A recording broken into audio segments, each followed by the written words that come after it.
केलं बाबाजी, आता काय पण करा पण मला त्या पापातून मुक्त करा म्हणते, मुक्त करा, मुक्त करा. आता काय बोलाय. दिगू, आणि आपले बाबाजी किती किती दयाळू आहेत तुला ठाऊक आहे ना. त्यांनी तातडीनं सिद्धता केली आणि मग पुढे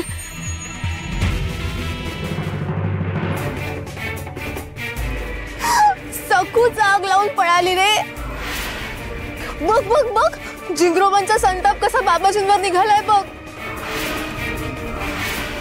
रमाईवर पण निघालाय रे. दोघांचे पाय बोललेत. देखू, आम्ही स्वतःचेच पाय पोळून घेऊ असं वाटतंय का तुला? बघितलं बाबाजी, जाब विचारतोय. काय बोलला? मलाही विचारतोय आणि तुम्हालाही विचारतोय. मी कुठल्या उमेदीनं या जगात उभी राहू, कुणाकडे बघून उभी राहू? जिंगरोबाई, जिंगरोबाई.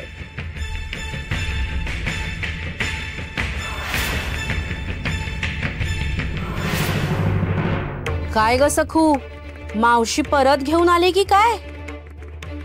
म्हणजे मावशी घेऊन आली नाही का मावशीला माहितीच नाही? अगं मग आत्ता जाऊन सांगते. अगं नको नको मम्मी, असं नको करूस ग. अगं बाई, म्हणजे तू खरंच पळून आलीस की काय? नाही म्हणजे अगं मम्मी, पळून काय म्हणतेस? बरं, पळून नाही म्हणत मी. हा, मग कोणी सोडायला आलं होतं का? म्हणजे एकटीच आली आहेस ना? काय ग, काय विचारते मी? एकटीच आली आहेस ना? अगं मग सासरी गेलेली एवढीशी मुलगी एकटी परत येते म्हणजे पळूनच आली आहेस ना? का ग, मावशीनी काही पकडलं की काय?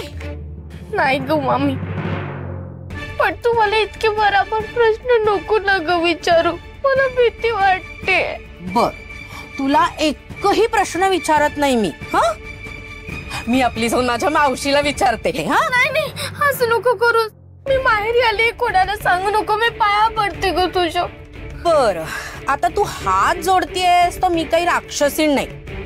मला सुद्धा काळीच आहे आणि तू माझी लाडकी भाची नाही का? पण मग माझी एक अट आहे. काय? तुला इथे एकटीला काय यावं लागलं? तिकडे असं काय घडलं? हे सगळं मला कळायला हवं.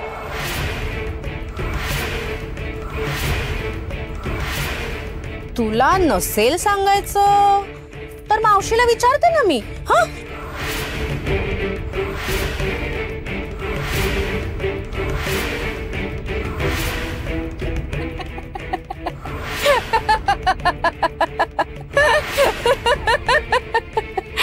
इकडे आड आणि तिकडे विहीर, अशी गत झालीये ना तुझी.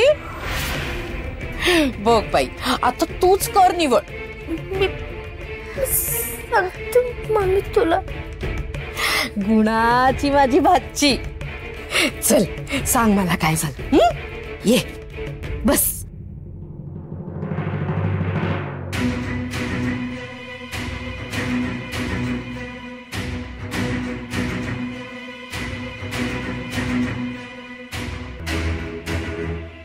दिगू, आधी तू शांत हो. बघू, आपण घरी जाऊ आणि मग बोलू. चल.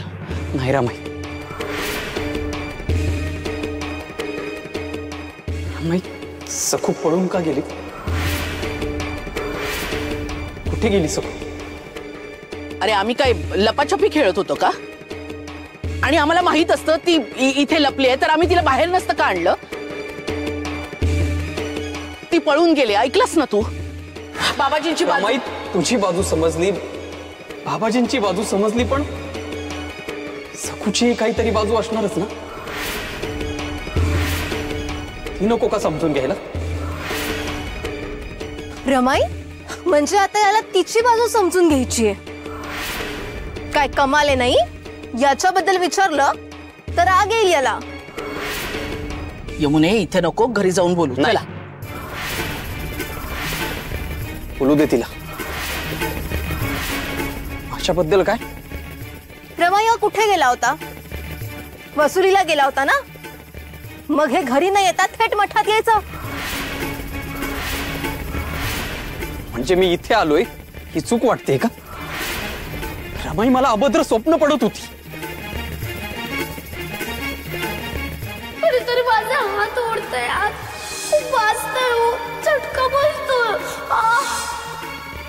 अहो धाकल्या मालकीनबाई लई लई लई आनंदात आहेत. अहो त्या कार्तिकीच्या वारीला गेल्यात. हुमाई आप्पा यांच्या संग पंढरपूरला गेले.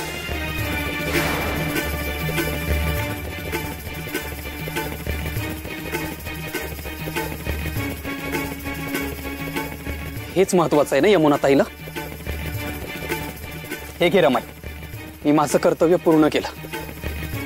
आणि हो रमाई, मी कबूल केल्याप्रमाणे कुणालाही सवलत न देता वसुली केली.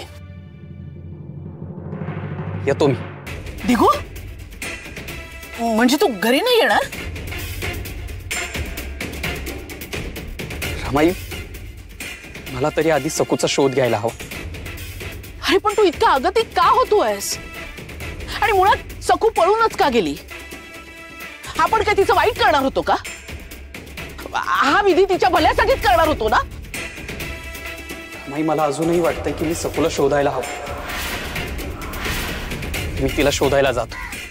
दिगो, अति होतंय तुझं. तुझा जर आमच्यावर विश्वासच नसेल आणि तुला जर तिचीच बाजू खरी वाटत असेल तर रमाई, तिची बाजू चुकीची असेल तर ती मला खरी कशी वाटणार? तिची चूक असेल तर तिला शिक्षा व्हायला हवी. मी देईन ती शिक्षा, पण आधी तिची बाजू तरी कळायला हवी ना. दिगो, अखेरचं सांगते तुला. तू जर सखूला घेऊन घरी परत येणार असशील तर तुलाही घरात प्रवेश नाही.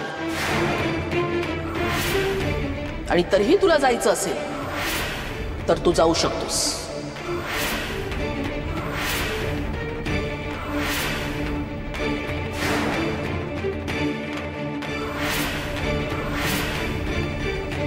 ठीक आहे.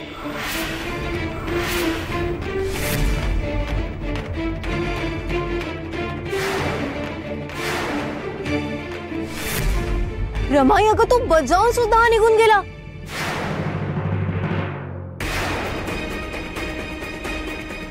अगं काय सांगतेस काय?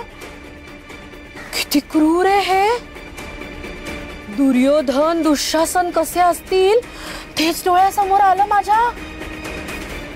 किती क्रूर ना. तू कशी अशी सुटलीस? हा